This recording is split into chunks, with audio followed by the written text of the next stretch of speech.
We're waiting for the final paper. Uh-oh. Did I We're just good. lose everybody? No. Oh, my screen went black. There we go. Well, it And didn't on our end, so that's a good thing. what else? I'm a member at large on the board. And I think that's it. Well, that's a lot, my dear. I think you're pretty busy. So, okay, Sandy Smith, you're next on my screen. Hi, sorry, I'm still with E3 case managers. Still hanging in there by the seat of our pants, I think, up north. I saw the emails from CPAN this afternoon and yeah, was not very pleased about the governor signing SB 28. Looking forward to our presentation tonight. And I'm a member at large in the education committee. Okay. Shauna Robinson. Shauna. Robinson, you got it. All right. Hi, I am at the Lighthouse, right up in here, Traverse City, Kingsley area.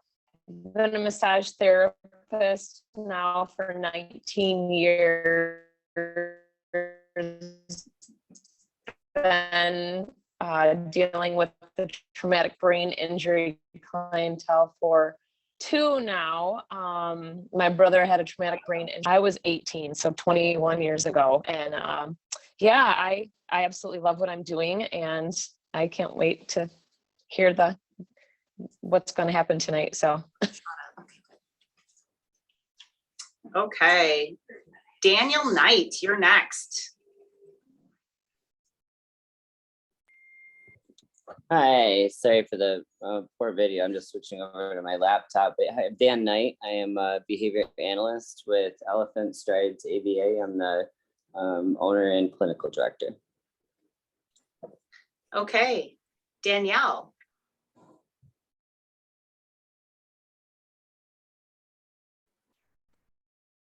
Yeah. Hi, I'm Danielle Jigid. I'm a rehabilitation specialist at Neurorestorative. Have been for the last 4 years. Very nice. Okay, you guys moved around on my screen. I apologize. Jennifer Romberger. Hello, I'm Jen Romberger, and I am a program manager with Neurorestorative. Program manager extraordinaire. Let's be serious. So hope everything is going well, and I miss you guys a ton. So Yeah. Danny Heinlein. Hi, yes, I'm an occupational therapy student. I'm actually at Life Beyond Barriers with Kyle and Julie. I see her on here also. So that's what I'm doing. Well, welcome. We do love to have students who are eager to learn and get to know kind of the milieu of people that we have. So I'm glad that you were able to join us. And then did I see everybody's moving around now? Julie, you moved on me. Julie, please go ahead and introduce yourself. Well, first of all, I apologize for accidentally having my mic on earlier. That's okay, I muted you. I know, I heard you say that. That's good. I'm Julie Cook. I'm an occupational therapist. Hi. This is my daughter, Cora. And the clinical director at Life Beyond Barriers Rehab Group. And we just went through our first CARF survey in June and are eagerly awaiting the decision or what they have to share with us. And let's see, we are also in the process, we have hired 2 new staff members, so we're super excited about that.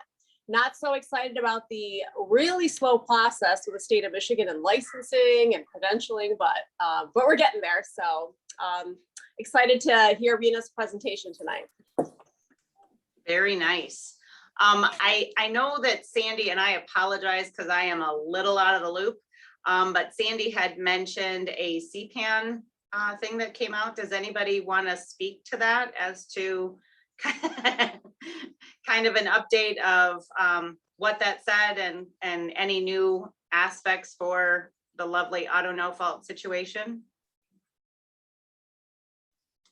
Well, basically, the email said that the governor signed into law the SB 28 for the relief for the providers. Didn't do anything about any of the other bills that would really help the situation.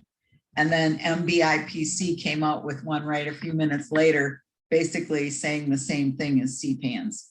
So at this point, yeah, they passed the part that's not really going to do us much, because by the time we're able to apply and show why those funds are needed, it's going to be a year out, they figure, before anything can be done. And if they're only using 25 million to try and, stick a thumb in the dike of 300 million is kind of what the MBIPC response was. So Yeah, that it's going to be a burden on the taxpayers, and why aren't they just taking the money out of the MCCA? bingo. Because they Yeah. want it. Wow. Yeah. So It just sent me, I saw that and I thought, yep, one more thing today. well, and I just want to promote again, Amy Dubie had mentioned that at her support group on Monday night, that it's going to be hosted by Sinus and Dramus. And so, they've done a really good job throughout all of this auto no fault stuff of really staying top notch on the information of what's out there, the changes, and how to maneuver them as best you can. So if anybody wants the login information, if Amy's okay with me stating that, we want to make sure that that information gets out there. So the most important thing is her support group people, but we definitely want to get this out to everyone on this group as well. So Amy, are you cool with that? Yeah, it's open to anybody, anywhere. It's on our Facebook page, so you can just click on the link, and Sinus and Dramas is putting it through Zoom, so it'll be recorded. So if you sign up, you'll get an email with the recording of it. So I know summers are busy, but as you guys know, with the ever-changing laws with auto no fault, it's really important to stay abreast as much as you can of everything that's going on, the changes, and how best to maneuver through it. So I'm glad that Amy's able to pull that together, and I am sure you guys are sick of hearing me because I'm sick of talking. So I am going to hand it over to Sandy to do the introduction. While she's introducing, I'm going to move out of the way very stealthily and move Rena in. So that is my plan. Here's my stealth mode. Okay, and I think most of you already know that for those of you who don't know Rena, we know her as somebody who creates a nurturing space for our clients. And she does neuromuscular therapy and yoga in Traverse City. And she deals with trauma, pain, injury, and illness. She's very much into the wellness aspects. She uses many cutting-edge techniques based in current theories related to brain-body-based treatments, non-invasive. Rena has lectured, instructed, and draws upon 25 years of experience as a licensed PTA and Michigan licensed massage therapist, 200-hour Yoga Alliance registered teacher, and a Reiki master.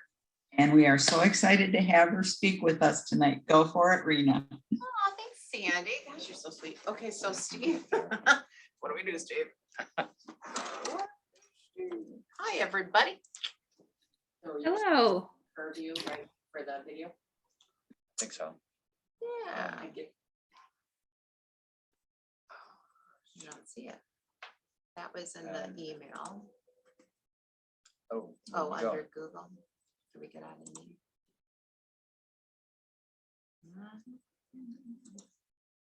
It's a comment. Email.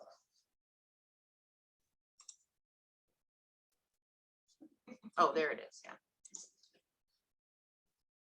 So is that showing? No.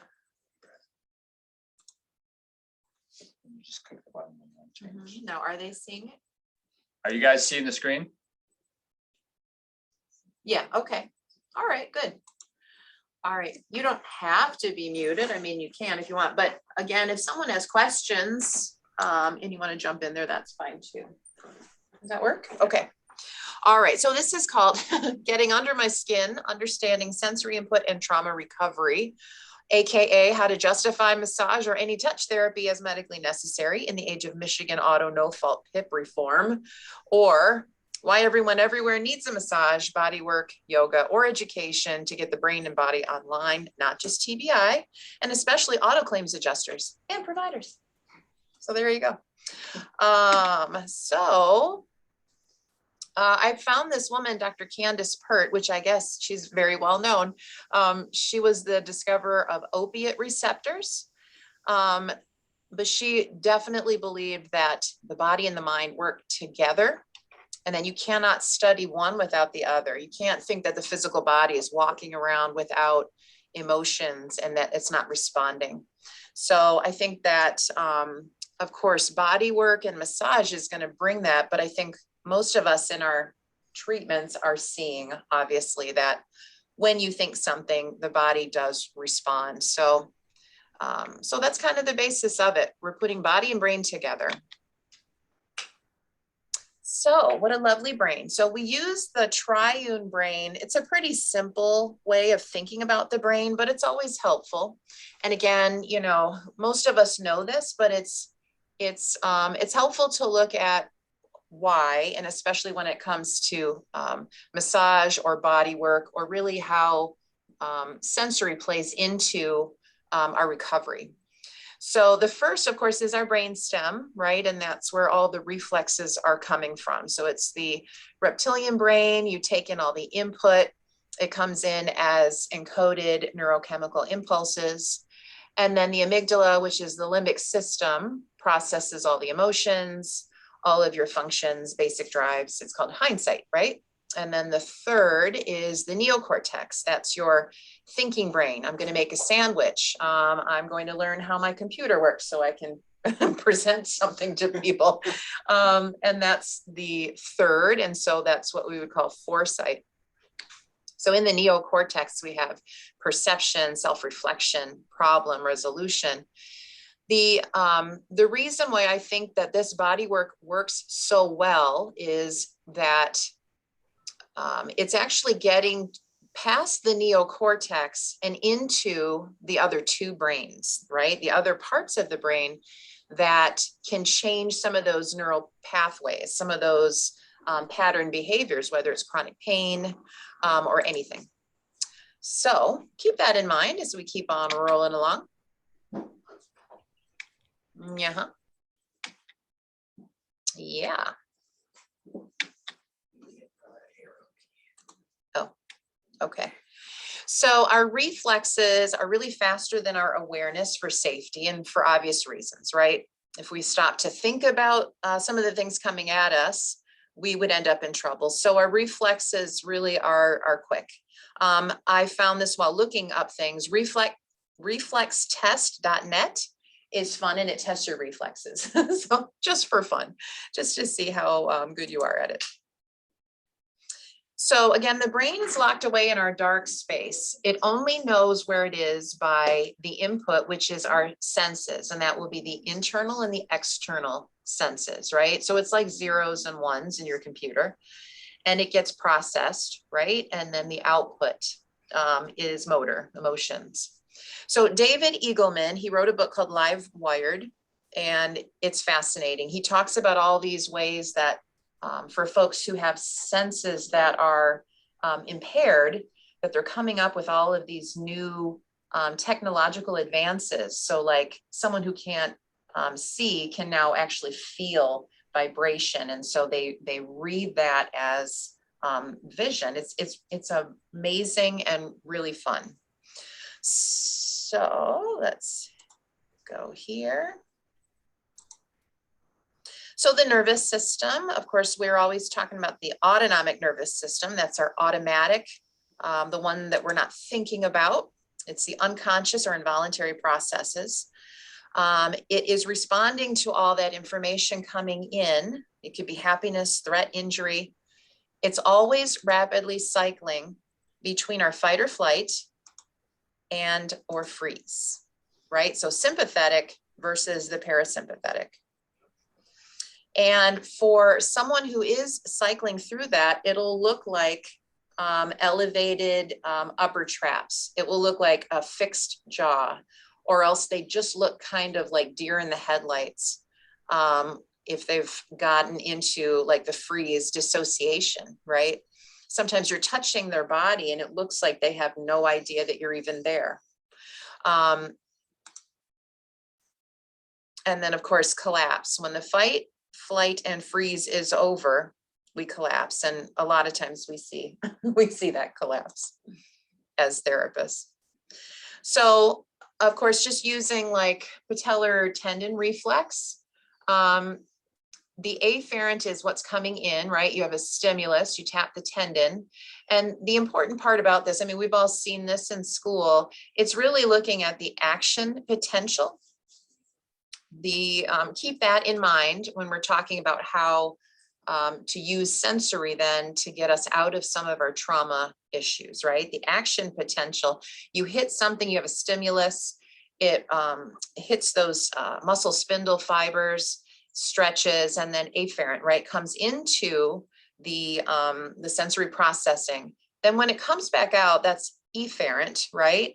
And especially with a reflex, you have the inhibition of the somatic. So you're not thinking about or having emotion about a reflex, it's just going, right? So then your efferent path is that motor neuron. The hamstring is relaxed, it allows the quad to contract, right? And that's a reflex that we need for safety for obvious reasons, right? And it's what you test when someone's had a head injury. So the question is, why would the sensation of touch be interesting here when you're talking about an action potential, right? The way I understood it is that you have an impulse coming in, and say it's an impulse of pain. And if there's enough pain, say you've got an itch in your sweater, right? And that tag, like a tag will drive me crazy. I'm very sensitive and my threshold might be different than someone else's, right?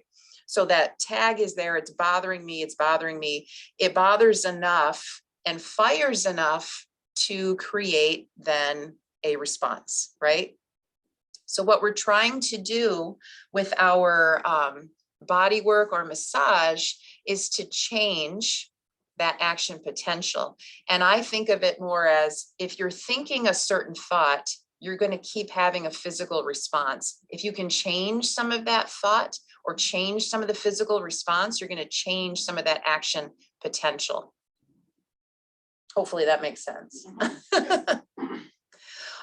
So clients do have a pattern of pain that needs to be changed on the neuronal level, right?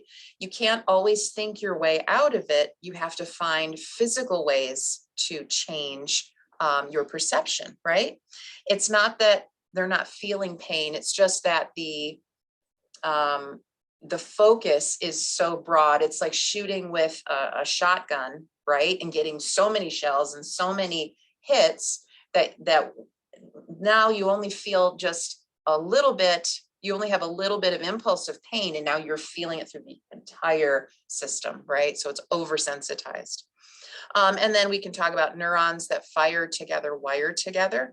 That would be true for a negative, like when you start smoking and you create the neurons that want you to keep smoking, or you end it, you stop smoking, you end the impulse. Eventually, hopefully, you get those neurons to just kind of wire together, fire together, and not want it anymore. So, belief alert, the perception of pain is just as real as an input of pain. So it's not really in the client's head, but it kind of is. I always tell clients, it's not really in your head, but it's in your brain, right? It's part of your wiring.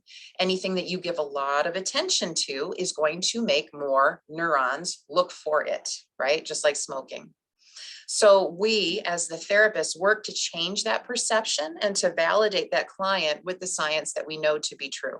So it always helps to explain to them what their brain is doing, right? It's not just some made up thing, right? So fight or flight, right? Our sympathetic nervous system. We have adrenaline and cortisol. So they usually subside when the danger is over, but if their perceived danger is continuing, the release of those chemicals keeps on going, and that is like stepping on the gas little bits at a time. You're going to burn out your whole system, right? We're not made to sustain the continuous release. It's really meant to, you know, I'm gonna lift this car off of this baby right now. But a lot of times we have stress, you know, driving all over town, you know, things like that. I'm looking at you. Yes, and the fascial body will change if you keep giving it, you know, gas, inflammation. So the freeze or dissociation, again, we are always doing sympathetic and parasympathetic, but this is talking about when it's prolonged, right? So a normal parasympathetic nervous system is going to do things like procreation, digestion, rest and recoup, right? But you can become dysregulated and almost like a dissociative type of thing. And that turns into what we call freeze.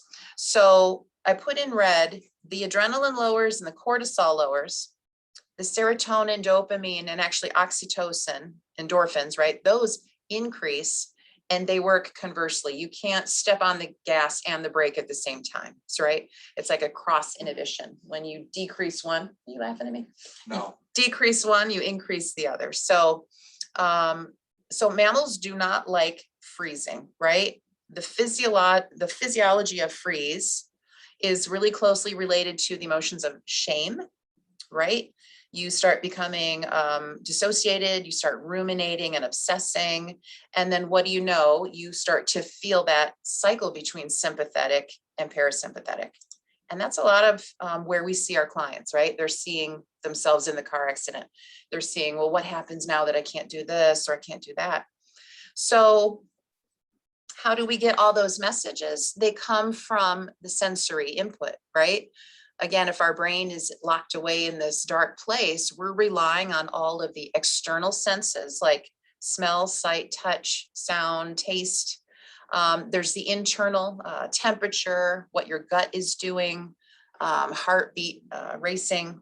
And then I also put down here intuition, that intuition is a sense as well. And I like that. I'm learning to trust my intuition a little bit more, especially since COVID, and I had time to sit around and think and want to come back doing what I feel I do best, which is really using a lot of intuition. Is it scientific or evidence-based? I don't know, but does it work better for my clients? Yeah, I'm getting more calls now than I ever have. So yeah, I think being true to yourself. So I just put this in because it was fun. So can you smell it? If you see peonies, can you imagine or remember the smell? A skunk, burnt popcorn? Isn't there there's a rule in every office building that you cannot make popcorn anymore.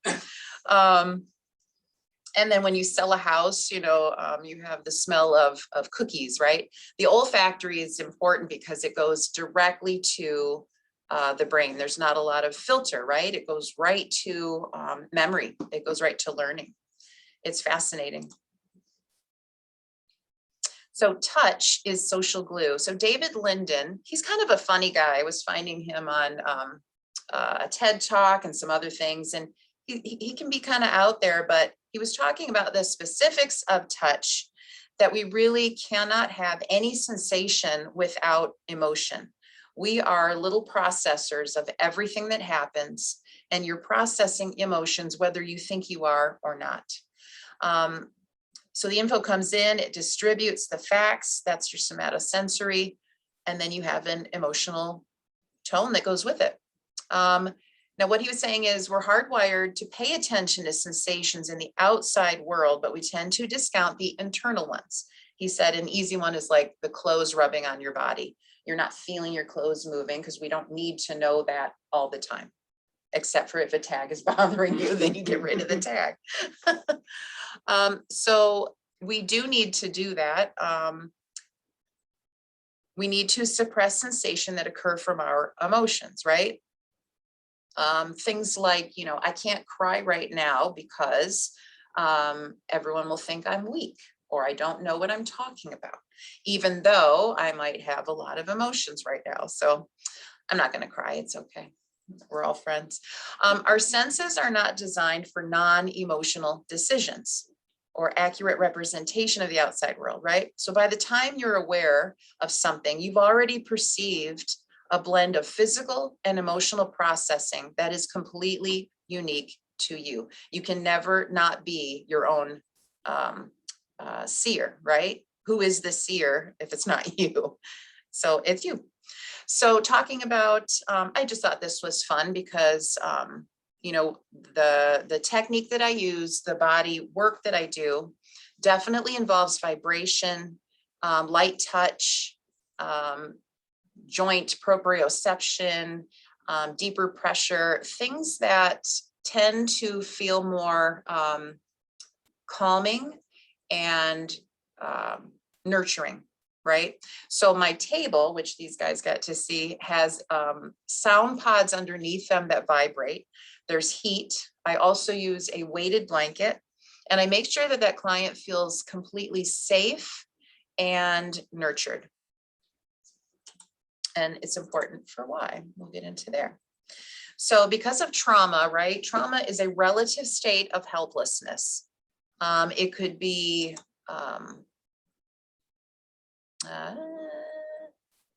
that's okay. I didn't put them in order. That's okay. So trauma is all experiences, learning, and memory. The subconscious is going to store those lessons. Let's say it is trauma. It's going to store the lessons that it learned, the senses, right? So everything that was involved in that trauma, that's why certain, you know, flashbulb moments, some of our national, you know, disasters are etched in your mind because you needed to kind of collect all of that to make sure that, you know, if anything like that ever happens again, you're ready, right? And our subconscious actually is processing so much more than the conscious mind is. Before you've consciously realized what's happened, your subconscious has taken over and said, you know, I was attacked once by a guy in a blue shirt, and I see that blue shirt. Before I know it, I'm across the road. I know poor Steve's got a blue shirt on. He's fine with me. So consciousness is really a smaller driver compared to the subconscious storage and processing that occurs. So when we know that, we can start to really look at how crazy the brain and body really is, right? We have senses, but then we have the memory of the senses. So remembering what something is, it's not enough to just hear, you remember the sound of the car crashing, or you, any of these issues, right? Snow cone of shame. You see this little guy here. So the point is, it's our job to help sort that out and to restore the client's innate ability to heal, because we do all have the ability to heal. And the more that we can allow the client to be in charge of that, to feel empowered by that, and that they're not this victim of what's happening to their bodies, they're going to heal a lot better. And that's what we call an allopathic approach. It's where each system is in homeostasis, right? We want that cardiac system balanced. We want the nervous system balanced. We want digestion balanced. So allopathic is all of it working together. So the path to rewiring, live wiring, pruning dendrites. When clients come in, I tell them, you know what, you've had a situation and you are either having, say they have, trouble getting back into the car and, getting into all of this traffic and stuff, right? So we try to talk about how does the body feel when you do that, right? And can we start to prune those dendrites, right? Same thing like with smoking. If we start to prune away some of those neural pathways that keep leading you to the same conclusion, I'm going to die in a car, I'm going to get hit, I'm not going to be safe. It just keeps perpetuating that belief, right? So I put down tree and nerve because, whoa, don't they look the same, all of these branches? And we think about those dendrites and those little nerves kind of doing the same. We want to prune away all the excess hypervigilance and things that are going on so that we can move past, right? So here's where we get into the fun stuff, trauma discharge. So a trauma discharge, what it looks like in the clinic is a twitching, maybe a sigh, maybe a quick gasp, or expelling air really quickly. Sometimes it looks like giggling, or it can be a range of things. And I always say, you know what, breathe, giggle, fart, do whatever you need to do that releases whatever you feel coming up in the body, and don't hold back, right? Because most of the time we're putting on a brave face, right? But this is a time, especially with body work, that you are in a safe and nurturing environment. It's a trust thing, and that your nervous system can only take so much. You've got to get it out, right? Another example I use is that my sister is Sporty Spice and was on the roller derby team, and she had me, Artsy Spice, sing the national anthem. And it is all by myself. There's no music. It was just me. And that first note always was kind of like, oh, you know, and just, bleh. And because I would push down my nerves, but they're still there, right? So I would sing and get it over with. And I'm just like, just imagine that no one's there, doing whatever I can. And then I'm all done and people are high-fiving and woohoo. And so I go into the bathroom and I sit down and I wait and I wait. And I breathe, and then I pant, and then I'm like, and I shake and get that stuff out of me. I twitch and I shake, and it doesn't take long, but all of that tension that was there that I pushed down, I do not try to hide it anymore, because if I do, my shoulders will be tense. I will not have good bathroom stuff. I know enough now that that sort of thing will get me if I don't let it out. So the trauma discharge is just that. You are discharging maybe the effects of trauma, maybe the fact that you couldn't escape, that feeling of helplessness. So, so this is the impala who gets unfortunately caught. And so he starts collapsed in immobility. So you'll see he's kind of in the big cat's mouth. And don't worry, it does turn out okay. I'm just saying.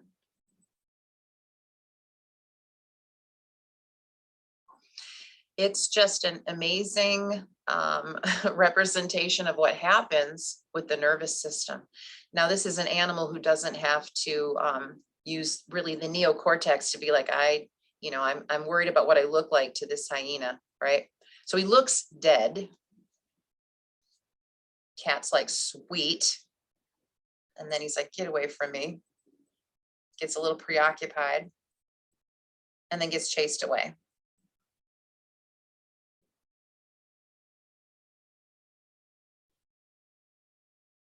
So you think he's dead because he's gone into dissociation. He's frozen, right?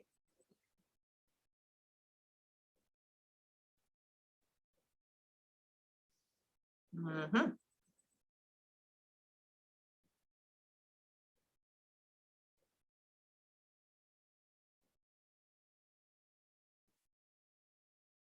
And because it looks like the coast is clear, there's no danger, starts to come back, starts to cycle back up into normal and then up into sympathetic. But that discharge, that shaking, it was like, oh my gosh, what just happened to me? Get rid of it, get it out. And again, you're cycling through all of those chemicals, right? And then up and you go, woohoo, to live another day. Yay. So one of the things that I have used myself and I have shared with others, I don't do it in my clinic, but I definitely share it, is TRE, Tension and Trauma Releasing Exercises by David Berselli. So you can go onto that website. He has people in war-torn countries all over the world learning this technique so that they too can create these neurogenic tremors that can release tension from trauma and really everyday stress. So it's a way to down regulate the nervous system, and you're changing all of those tension patterns. It's fascinating. You fatigue certain muscle groups, and they're usually corresponding with your fight or flight, right? So gastrocs, maybe hamstrings, and then you get to this core contraction where you're doing this strange thing in like a pelvic lift, and then you just start tremoring.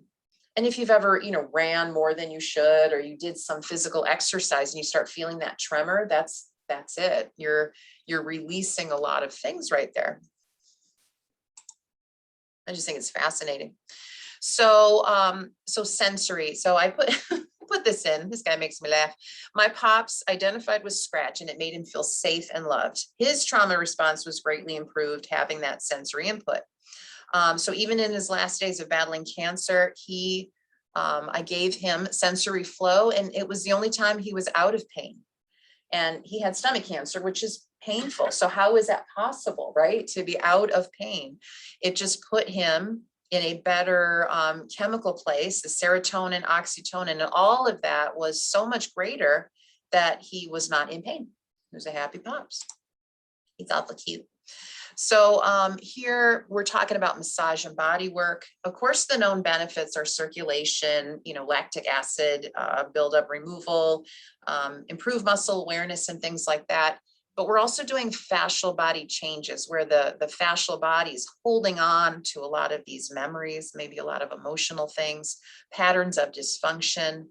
And then yoga, I couldn't help but add yoga too, because it just was a normal, natural progression. It's really retraining how to breathe, how to be mindful. And being mindful and present really gives you amnesia about the past and about the future. If you're not sitting there thinking and remembering your past, you can actually move forward, and you're changing the neural pathways that kept telling you, well, I am this or I'm that. I had to do a lot of that for my own chronic pain, just to move past, I'm this person from this family with this stuff. And so I just absolutely love it. It's the releasing of ego as well, building intuition, and a lot of the principles of yoga fit into any religion. It's not a religion, it's a science. And so you can plug in anything that you believe into yoga and use that to help strengthen your own faith. So meditation is the increase of internal awareness of the body. We know as therapists, we will have clients and we'll say, please, raise your right arm. And they're like, what, where's my arm? Having the ability to go inward and to really understand this body that you're walking around with, to understand the mind, is huge. And that really does help change those long held patterns and beliefs. There's also the cross inhibition, right? To reduce the stress hormones and encourage the connection and happiness hormones. So when you decrease one and increase the other, they work conversely. You can't step on the gas and the brake at the same time. You can, but you won't go anywhere. So what I use is AAT. It's called Associative Awareness Technique. It was created by two gentlemen. I went to Colorado, I believe, and that was born out of another technique called PRRT, pain reflex release technique. But they both kind of jumped into the autonomic nervous system in a way that I had never experienced before. And so now I just assume that all therapies know this, but I guess we don't. We're still, figuring out that the brain and body are connected. So it's six steps of downregulation. The first is working with the reptilian brain, right? So that is teaching you a posture that you can do that's open, that's gratitude, that's opposite of your fight or flight, and then also some imagery and breathing.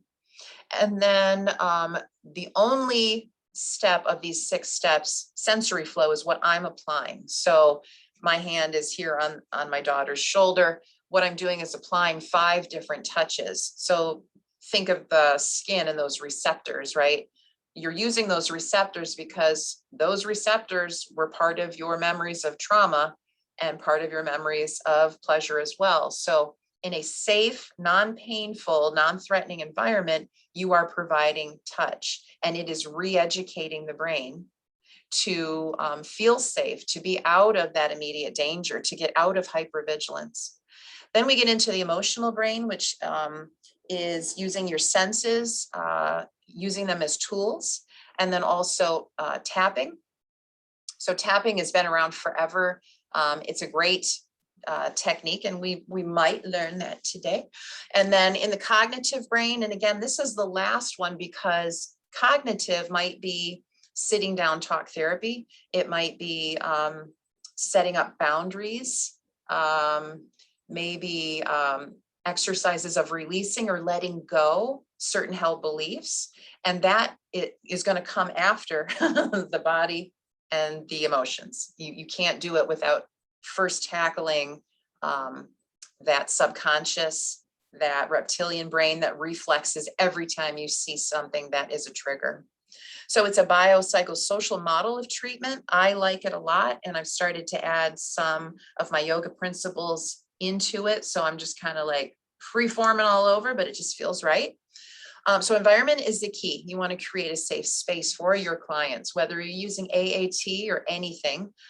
You just want to make sure that they feel safe and they feel that it's a non-painful and non-threatening place where discharge. So when you see discharges now, that's actually a good thing. When they say, God, I've been, I shake, I twitch before I go to bed, say, great, do more of that, because that's your nervous system letting go of it. There's nothing wrong with it. I didn't understand it when I first saw it. And I thought, oh gosh, maybe they should get to a neurologist. But the truth was they were just discharging. They're just getting rid of this stuff. My voice either put them into a nice calm place and please relax and, fasten your seatbelts. So when you input safe sensory stimulation, you are rewiring your trauma responses. So what I use is the heated acoustic table. I have binaural beats with, the headphones, and that's going to help direct brainwave activity. You want someone to be out of alpha, right? And out of beta, which is what we're in right now. We're aware. Maybe some of you are in alpha. maybe some of you are in theta. You're sleeping. I can't see you, but we want to get somewhere in that alpha or theta where the subconscious is a little more permeable, a little more accessible. And as you're inputting this safe sensory stim, when you start to get into that la place, right? Where you feel kind of tingly, you feel kind of like sleepy, dreamy, you start having maybe some, visions, like images of things. That's, almost asleep. That's the best. And that's where we want to be. So that's why we're promoting this environment, right? Because we're trying to elicit the trauma discharge or neurogenic tremors. That's going to rewire our trauma response. It's fascinating. So the tapping method, right? There's several that you can find online. You can modify it so that maybe if you don't want to tap full on in public, you don't have to, but it's being used more. So children are using it in schools. It's something that therapists are teaching their clients. I do it because I'm still treating the body, but you're doing the work. So it is identify your root beliefs, identify what your body's feeling, the emotions around it, and just notice, wow, when I think this, it feels like a 7 or 8 in stress. And who knew? I wasn't even aware I was thinking this. You think about it and oh my gosh, it almost feels like an 8 or 9. I feel like I could jump out of my skin. Okay, so we don't want to stay there. So what are we going to do? We can do tapping. And I just love Neo and the Matrix. So those negative thoughts coming, you learn to change your patterns of physical discomfort and everything slows down, right? Like you see, like, oh, it feels like failure. I'm gonna bend backwards and that is not gonna get me. Oh no. So I just love that one. So, so what we're going to do is tap together, and what we're going to do is just think of a stress. It can be easy. You don't have to go to the big, bad, scary closet and open it now because you're, together in a meeting, but you can use it later. So you're going to think of whatever that stress is. Usually if you sit quiet, it's going to be like, oh, there it is. You identify the physical feeling, the location of it, where in your body do you feel it? And then once you have that, you're then saying, okay, I that makes me really scared, or that's a lot of anger, right? And then once you have that, while you're tapping, you resolve to release it. I really, I recognize the fear of failure in agreeing to present to the brain injury group with my peers, my coworkers, my colleagues. I'm going to ease my fear of failure, which probably isn't true and hasn't happened yet, with tapping. I'm going to remind myself that I'm open, I'm trusting, I'm connected, I am prepared, and I'm passionate. That's going to be enough, right? And then you go back and assess. Is it gone? Is it lessened? Did something else come up? And then you tap on that. So the sequence or placement doesn't really matter. What we're showing is that it's kind of between the eyebrows. And why don't you go ahead with your first and second fingers, and you just tap on the inner eyes, maybe 7 to 9 times. Doesn't really matter. You just tap, and then tap on the outer eyes, and then tap under the eyes.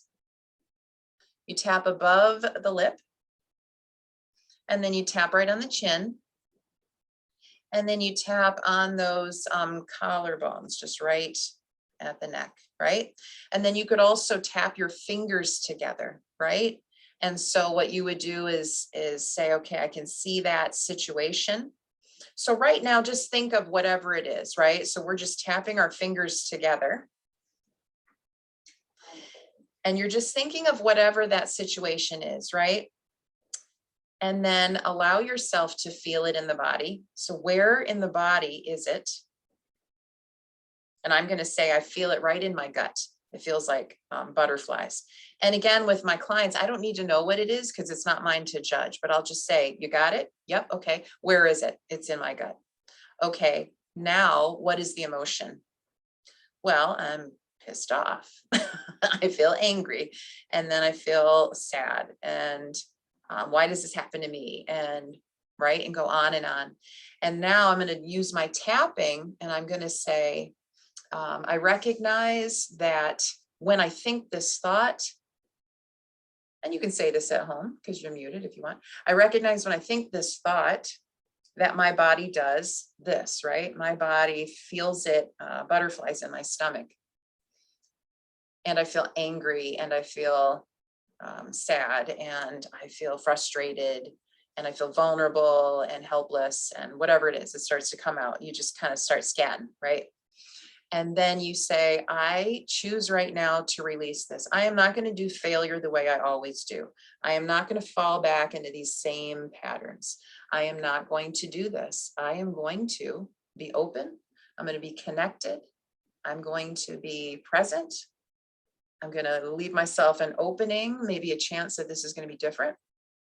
And I'm going to do it for me, by me, and all about me. And then you sit and rest. And then you go back and think of that situation.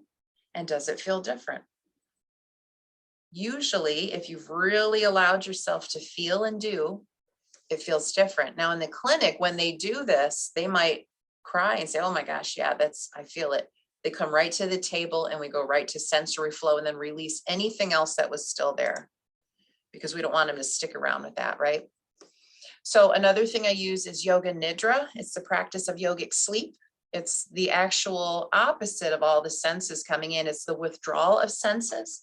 So it leaves you only the auditory or hearing, the guide, me, take you into deep relaxation, into a meditative state where you do body awareness. Your body goes to sleep, your senses go to sleep, but your mind is awake. And so you're actually tapping into like the memory of vision, the memory of where your body is in space. It's amazing. And then you go on this little journey. So it really helps to plant the seed of intention. Maybe it's, I am love, I am connection.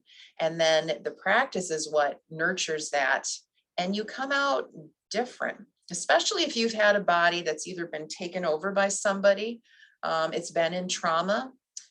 This is a way to reclaim and feel like you're getting back with yourself. So Yoga Nidra, I have a podcast on Anchor, and there's no monetary anything, so I should say that. I'm not making any money by doing this, by telling you. So also too, sensory directing. So what I tell folks here, like we were talking about getting into the level 2 of AAT, where you're helping direct the emotional brain. Since smell is such a quick one, we use essential oils, we use familiar smells, the smell of nature, anything that's soothing. Sight, I tell people, don't look at the news, look at funny images, TikTok if it's funny, right? Funny movies, things that make you laugh, maybe uplifting sayings, quotes, whatever it is. Reducing anything that causes a trigger, right, in the nervous system. So with touch, of course, massage or body work, maybe grooming your pet, maybe a 20-second hug. We know that 20 seconds will start to change over the chemicals in your body.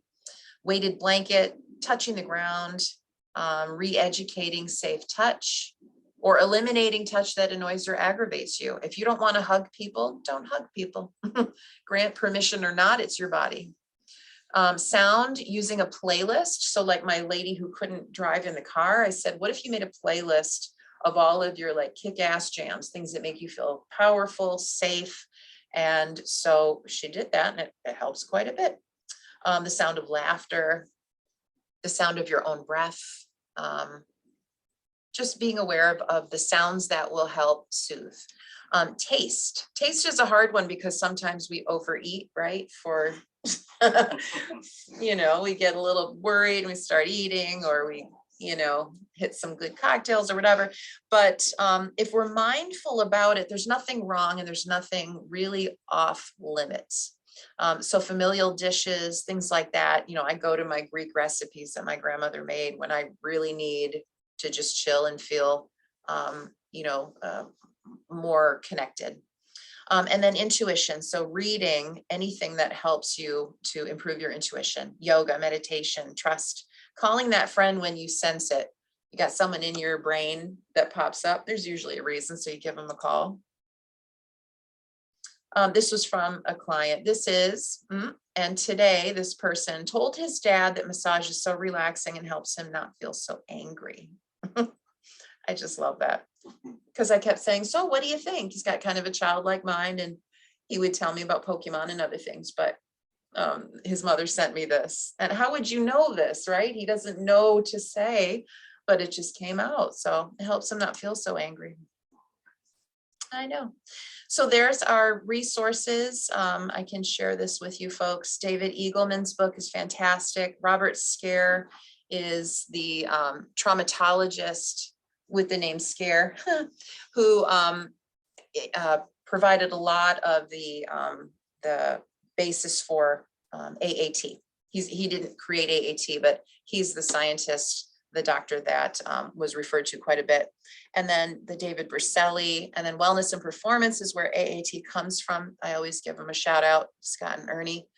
And then Spontaneous Muscle Release Therapy. I didn't say a lot about it, but it's a positional release that I use a ton, because again, I recognize when a body is in fight or flight or even freeze, and trying to push past that is not always going to work. So it's a way of taking the origin and insertion of a muscle or a tissue and actually doing a passive contraction of about 10 or 20%, so that you turn off the muscle spindles, you turn off the fibers, and then it changes the message in the brain. Then you can move and get motion. And it's like the body comes back online.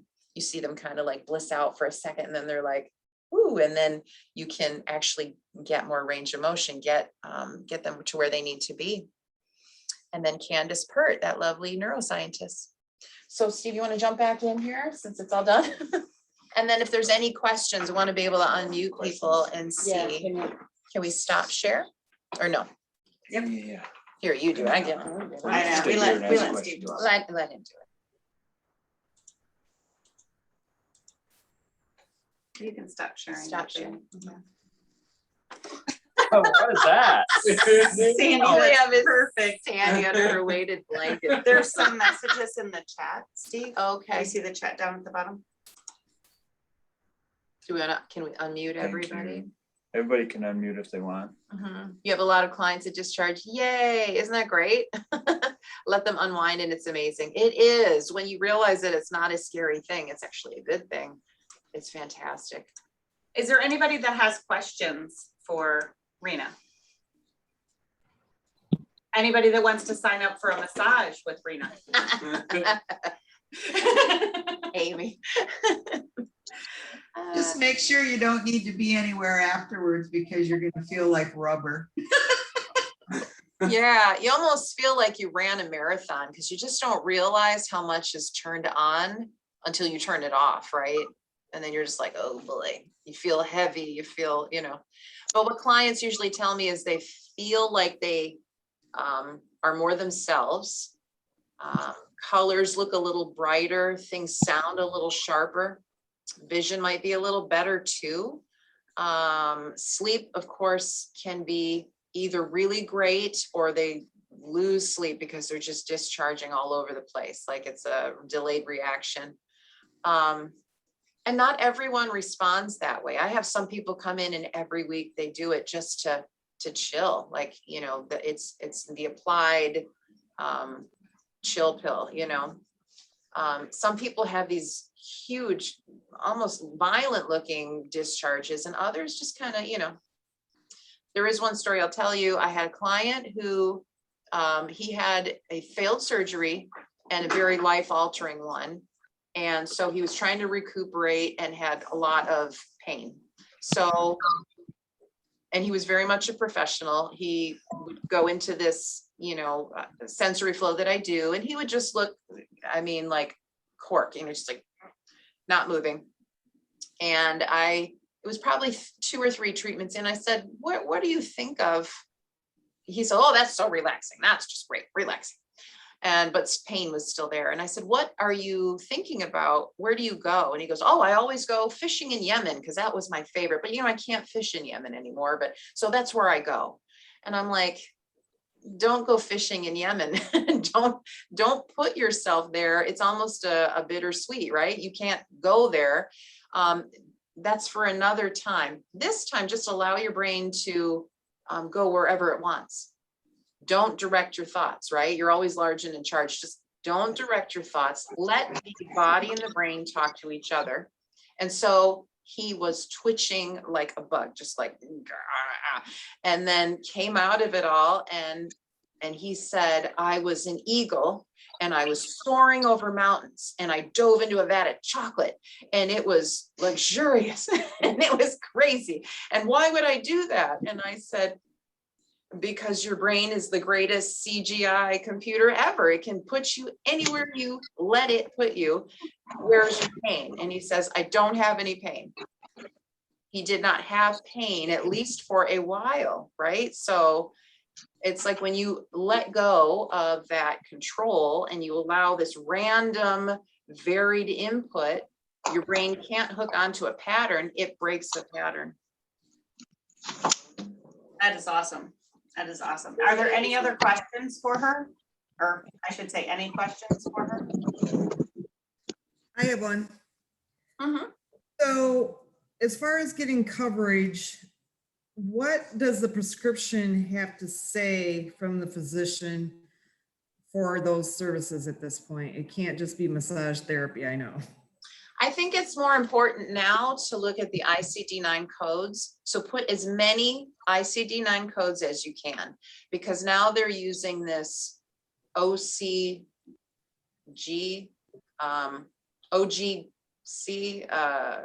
only disability guidelines, ODG, only disability guidelines, which is just a very, broad overview that of course is used nationally and internationally, but it's not mandated in Michigan. But like at least one physician I know who's part of this utilization review is saying, well, this OCD-9 or this guideline shows that this ICD-9 code isn't going to be helped by massage, so we're not going to cover it. So I would say use as many ICD-9 codes as you can, and then be ready to write a lot of appeals and letters as to why massage works, right? So you're going to have to get really creative, because I'm getting denials now. There's one doctor in particular, not here, but a part of a utilization review. And so I'm putting everything I can, ratings of that doctor, putting in all the ICD-9 codes, and every note I'm putting, this is related to this motor vehicle, it's ordered by the physician, and then every code in every note. So I'm being overkill because I'm getting denied, and that's just what we're gonna have to do. Okay. Fun, huh? Any other questions, comments? I was just gonna add a comment and some positive feedback. I thought your presentation was very good, of course, and interesting. And just from my behavior analytics standpoint, I looked at a lot of your examples and saw quite a bit of parallels in our discipline as well. So responding conditioning, Pavlovian conditioning, reflective behavior, all that good stuff. And so I saw a lot of that in your presentation, and it was very interesting to me to see the physiological processes that are involved in that as well. It's not something have been exposed to in the past as much. So I appreciated that, and it good in general as well, of course. But yeah, I just Thank wanted you. to put that to perspective. Thank you. I appreciate that. I think especially for my discipline for massage, we're going to have to prove more of that, the conditioning, the physiology, the reasons why, because we're just going to have to fight for that more when it comes to auto no fault, but also to sell it to people. And it's a niche that I don't think a lot of massage therapists kind of necessarily let themselves get into, right? Yeah. It offers some objectivity, and from that standpoint, it's very data driven as well. And so you can present information in different ways, and give yourself some backing in that way too. Yeah, thank you. Backing, I guess. Yeah, I appreciate that. Thank you. Sure. Thank you. Yeah. Okay. Anything else you want to stay on camera and I'll just talk from here, or would you like me to change seats with you? Want me to tap dance now? No, I think I'm good. All right. So does anybody else have any other announcements or anything that you want to share with the group before we kind of close things? I really want to get back to in person so we can sit around the conference room and actually chat, and I don't know, a hug or a high five or something. I did also want to remind everybody that our membership dues are July to July, and it's July. So if you haven't renewed and you're planning to renew, or even if you're not, maybe renewal would be a good thing. Something that I have to think of now that Neuro's not paying for my renewal. So I think I just did that as a reminder for myself as well as for everybody else. So I thank you guys for showing up on, well, what has turned into a beautiful July night here in Traverse City. And it's nice to at least see the smiling faces, most of them in person and not on a picture, but whatever. So I just want to, make sure that we stay connected with all of the changes with auto no fault and all of the stress that's going on within, your community here with the brain injury. You need to stay connected. You need to continue getting that information, firsthand, like from the sinus drainage thing on Monday. You need to reach out to each other for support, because this is not an easy time for anybody that is working through payment sources of auto no fault. Feel free to call me anytime. I will fight the battle with you. I haven't heard her offer free massages, but she is saying that she's available. I might try to sign up here before I leave. They think I need one, I don't know. But I just really think that it's important. One of the reasons why this group was formed was just the networking ability. I think it's something that Northern Michigan has done very well, is just kind of relying on each other. It's not, I'm a case manager fighting for all of the business. It's we're case managers. How can we work together to make this right? We're in this together. And I think we just need to continue with that mindset so that we make it through this. And I had to kind of laugh because somebody at Beacon asked me, so what do you consider up north? Because when they said up north, I said, I need a verification of whether you're really talking up north. And I told them anything north of the 10. So that's where we're sticking. But I just really want to thank everybody for making the the time to be here tonight, and just strongly encourage you guys to reach out to each other and make sure we stay strong in this fight for the people we serve. Rena, it's really hard to stay even remotely serious with you waving behind me. So What's your availability tomorrow, Rena? yeah. So your slot is booked for tomorrow for all these free massages I just publicized. So is there anything, I just want to make the offer one more time. Is there anything that somebody wants to share? I see Sandy kind of raising her hand. Yeah, I just thought of one other thing. Brain Injury Association of Michigan has Tiger tickets for the game against the Orioles on the 29th. If any of our clients are interested in going, Okay. they have a block of tickets. 3 people on here from Neuro Restorative. Y'all better jump on that because I could name some people that would love that. You better take care of my clients.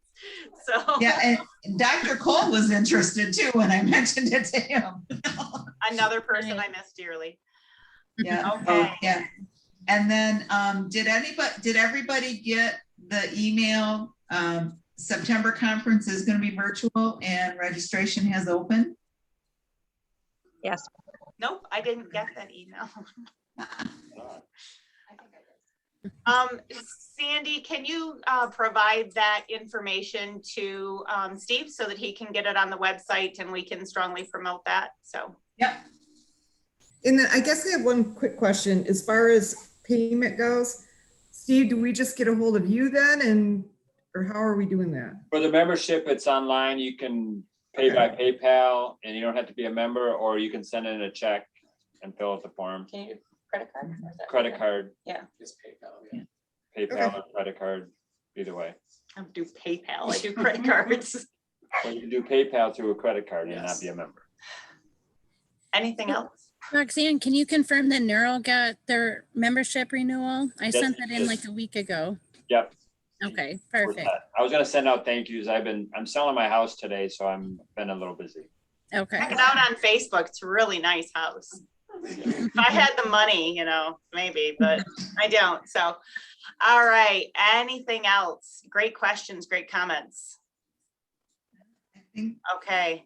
Keep up the fight, guys. Our clients are worth it. Okay. they are. All right. Thanks. Bye. Night. End it.